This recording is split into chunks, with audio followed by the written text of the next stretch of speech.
a rosebud napkin fold.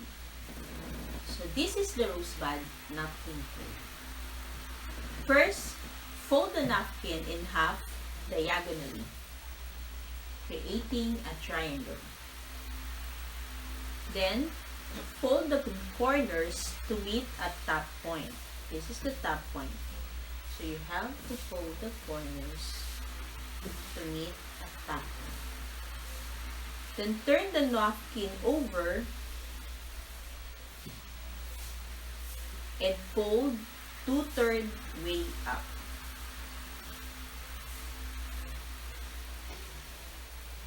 Then turn the napkin over again. Then tuck the corners inside cuff at base. So here you have to tuck the corners inside. Then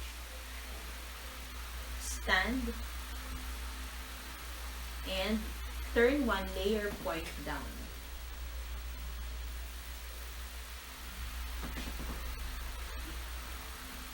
The rosebud napkin fold.